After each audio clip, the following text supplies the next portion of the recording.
And I don't just love it as a BL. I don't just love it as a romance story. I love it as a story of a community. Hi everybody, welcome back to The Wonder of Anime. I'm your host, Lisa, and we have another installment of Danmei Fridays.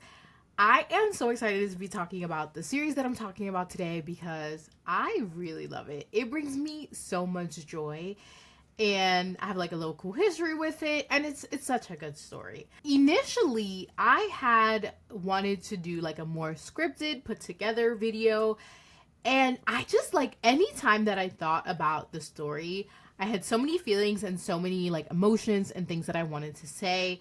But then I'd sit down to like work on the script for this video, and like I couldn't write it down.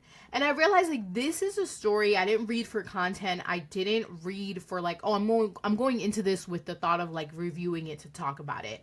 I just wanted to read it because I like enjoyed the story. And with most like series that I'm reading, like unless I'm getting something as an arc, I'm reading it because I want to. I'm reading it because I love it and like I want to enjoy it. And for this one, like that's kind of just like what it felt like. I wanted to just absorb it, and when I was like, oh, let me talk about it, what I wanted to say I just couldn't put into words. So hopefully I don't ramble too much in this video. We're gonna go ahead and get into it. So the story I'm gonna be talking about is called Our Salad Days, or just Salad Days. I got the ebooks, and it is by Jin Shui Bian, and this is a 2-volume series, and it is a danmei, so this is created by a Chinese author. I had been familiar with Salad Days as a manhua, which is the comic version of the story. I think I read the manhua about a year ago, and I believe it is available on Tapas. I forgot what platform it is on. I'll be sure to link it. Now, the manhwa was amazing. I really enjoyed it. But what I will say, and this is similar to what happened and I talked about in my Run Wild video, is that these were like my first introduction to Chinese media. And that being said, I at the time did not understand like honorifics. I kind of didn't understand like the family dynamics and just the cultural things at play that shaped the story. In reading the manhwa, I feel like it didn't make that much of a difference, like not understanding everything, because I could kind of like get the, like it's not like you won't understand the story, but I feel like knowing the cultural context just adds another layer to it. And I will say that in reading the manhwa, like I don't think like I was missing much not understanding some of the cultural context. Having now read the original source, the novel, and understanding honorifics and understanding the context, this story has changed and transformed for me in ways that are unimaginable. And I cannot state just how much I really, really love this story.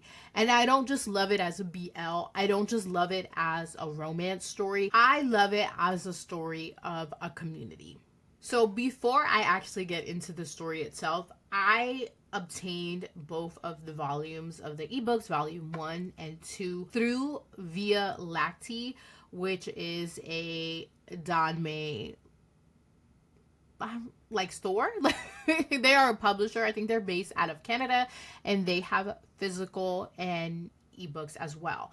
Now, I really wanted to get the ebooks just because I am an iPad girly. I read on my iPad all the time. And the ebooks were $7.99 each for the first volume and the second volume. And to me, that was a steal. I was like, wow, this is amazing. Another thing that I really liked about Via Lacti's ebooks is that they're through Smashwords, I believe. And I'll be sure to link these in the description of the video. But with Smashwords, you get the EPUB or whatever file format you want emailed to you, so you own the actual ebook. Sometimes, like if you buy through Apple Books or like a e-reader thing, you're not buying the book, like you're buying a license to read the book. And usually nothing happens with that, but in the event, like, you know, technology is always changing. In the event something were to happen, like you actually don't own those books.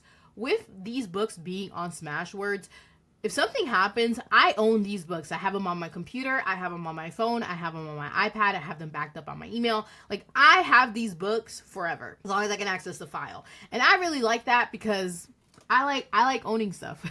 As you can see, Via Lacti, they also have the print version of these books. I think it's like a set and it's sold out. So I was like, ebooks is fine. Ebook me, please. It's fine. I read it on my iPad. And then, you know, I can like highlight and do different things. Online and on the Danmei subreddit, you'll see different reviews of the books and based on the translations. Now, I'm not a translator. I do speak 2 languages. So I'm not that picky about translation issues. If it's like monstrously bad or you can tell this is a machine translation, yeah, obviously I'm gonna notice. But 9 out of 10 times, I'm really not that picky with translations because I get it. Like, I get the story. I understand what is being said. I thought both of these, the first volume and second volumes, I thought the translations were well done. There are some like certain phrases that I feel like are over said a lot. This person was speechless. They didn't have anything to say. This person was speechless. That particular phrase I feel like is used a lot in both books. But it wasn't too, like, it wasn't really distracting for me. I wasn't like, oh, this translation sucked. Like, I enjoyed it. I thought it was well done. From the synopsis, I'm just going to read it straight from the book. This is a story about a poor but gentle, honest ballet boy and a passionate, determined boxing boy. The two meet at the children's center, and since then, they've grown up supporting each other, even in the face of hardship and challenges, as they resolutely pursue their dreams. The beauty of salad days lies in the sweat from the struggles and the nurturing of friendships. Even though the two have completely different lives, what remains the same is their warm feelings for each other. The ballet boy in the story, his name is Jin Shui, and the boxer boy, his name is by Jinji. Sorry if I'm mispronouncing. In the manhua, I feel like they meet a little bit sooner, but in the novel, Jin Shui is from a very rural community. He is, you know, his family doesn't have much. It's him, his mom, and his dad. And they're doing the best they can. They live in this little farm community. Everybody be farming. They know his family doesn't have a lot of resources. So the community really comes together to make sure that everyone is good. And in the story, Jin Shui, like, goes to a community center one day with his mom, sees people dancing ballet, sees the girls doing ballet, and is interested in it. And his family is like, you know what? Hell yeah, let's get you into ballet. And they're very supportive of him. And there he meets Bai Jinjae, who is from a completely different world. His family is super well off, but the two become friends and then kind of have like this special relationship all throughout from them. I think maybe they met around age 10 through their adulthood lives. And the story, the 2 volumes follow that journey. I would say this story isn't like a story of them falling in love. It more focuses on their individual journeys and like how they are together when that happens. And it's more of things that are, it reminds me kind of like more of a slice of life where the romance is happening, and that is a big part of it, but it's not about them falling in love. It's like about the dancing and the boxing, and then we see them falling in love. Like, I hope that makes sense. Like, it is a part of it, but to me, that doesn't really feel like the main part of the story. And something that I really like about this story and how it just manages to tell how important it is to have someone in your corner, have someone believing in your dreams, while at the same time highlighting the importance of not just a romantic partner, but your parents and your entire community supporting you in this dream that you have. Right off the back, I love this story, and I liked when I read the manhwa as well, is that it's very fluffy. There's not a lot of drama. There's not a lot of moments where you really like don't know what's going to happen. Things for the most part go relatively well, and people get successful. They accomplish their dreams. And there may be moments where like, wow, how they're going to afford this? How is this going to happen? And they get through it. And it's very fluffy, low drama, no really high stakes. And some people may not like that, but I love that. And I am really here for these slice of life sweet stories that are just fluff. They're just fluff. Like, you guys know my reading habits if you've been here long enough. I'm reading everything. I'm reading dark, gruesome, horror things. And sometimes I just want a story that's just happy and makes me feel good, and I'm blushing and smiling the entire time. And that really is what Salad Days is. One of the important things about this story is the sense of community. And honestly, that I think had to be my favorite part of the story in total.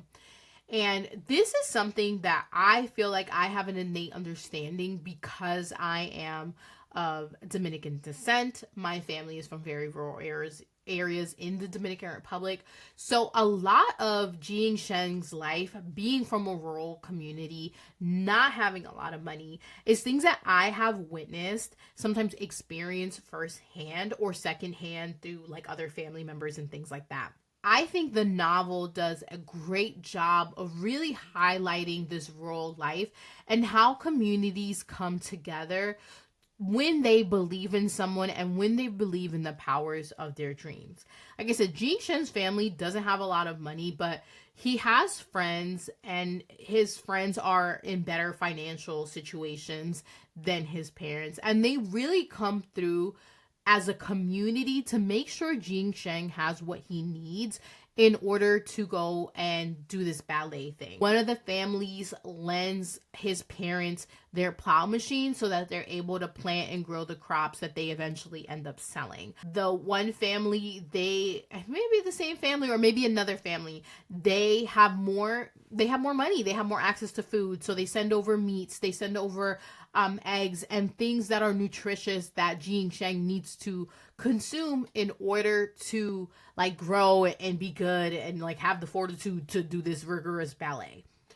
He has friends that have bought him ballet shoes because they had extra money, extra allowance, and they bought him the shoes that he needed because he didn't have the money to buy them. He then gets in this friendship relationship with Bai. Bai is really doing the most to support him financially later on at the rest of the series when they move together to Shanghai, and Jin Sheng is living with Bai and his parents are handling the tuition.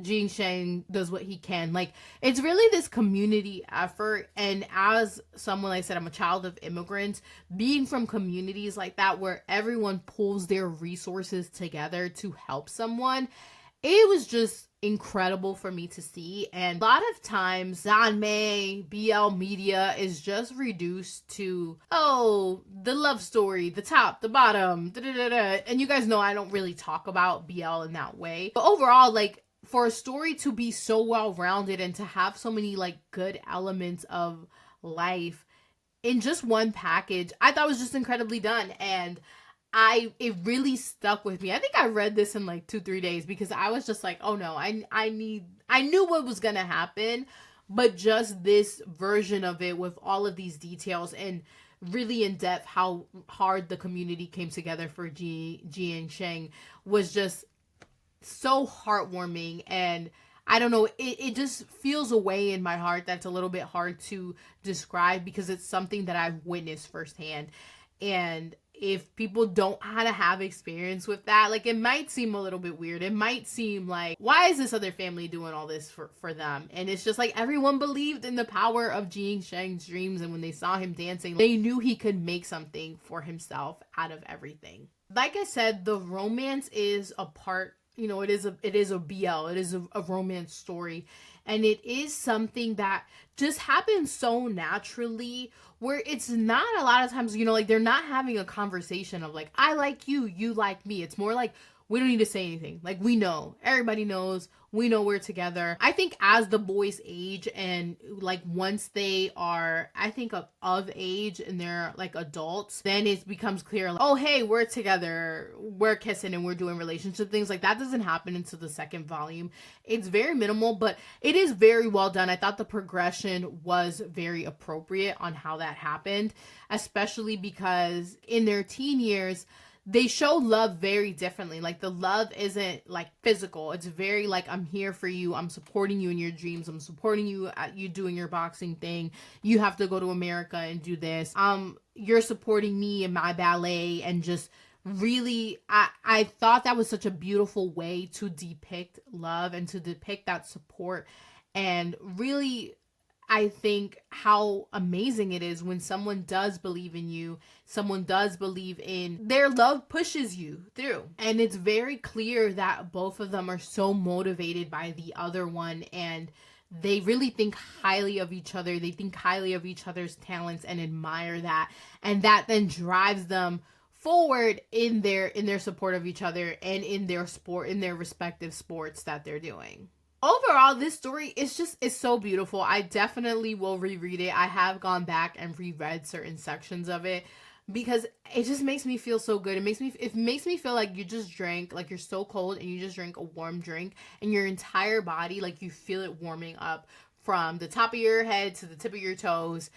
It is so good, and I feel like it's so slept on. Like, I think it might be because it's like a modern Danmei, and I feel like modern Danmeis just aren't as popular, especially like the high school and, you know, like high school age, although the story does follow them from like young all the way into adulthood, and you do get, I feel like, a good amount of time once they're in their 20s. I think like there's a good amount of time spent in those years. But it's such a good story, and I already loved it as a manhwa, so to read it and get the full context, the full novel, it just feels good. And if there's anything from this story that I think people could take away, is that sometimes you just need happiness. Sometimes the story doesn't have to have a lot of drama. Sometimes it doesn't have to have a lot of like ups and downs or, you know, cause you anxiety. Sometimes I think a story can be very predictable. You know exactly what's going to happen, low stakes, and still be so impactful in the way that it portrays love, in the way that it portrays family, in the way that it portrays community and support and following your dreams. And sometimes that is good enough. I know a lot of times people want the plot twist, the yearning, the this and the that. And sometimes I think we all need these kind of stories that are very slow pace, that are like they just are that representation of like stillness and like a good life well lived. And Salad Days is just perfect for that. If you watch this and you didn't care about spoilers, cool. But if you have been on the fence, like I really recommend this story. I think going into it with an open mind and just appreciating the slowness, appreciating the no stakes, appreciating the value of that community and the family and all that. It's just so good. So my hope is that you will check it out. But if you have read it and you want to talk about it, you know what to do. Leave a comment in the description of this video. We can chat more about it. But I just really love this story, and I want more. I mean, I always want more. Like, who doesn't want to see them in all aspects of life, or just zoom in into certain eras? Some parts of the time does move fast, and next thing you know, they're adults, or next thing you know, they're this. I always love to drop into their world, but I think these 2 volumes are perfect. I think it is a really good story, and I hope that more people check it out. Thank you so much for watching this video. I hope you have enjoyed it. And if you have any modern day Danmei recommendations, of course, leave them in the comments of this video. I'm excited to hear your thoughts. Thank you so much for watching, and I'll check you guys out on the next one. Peace.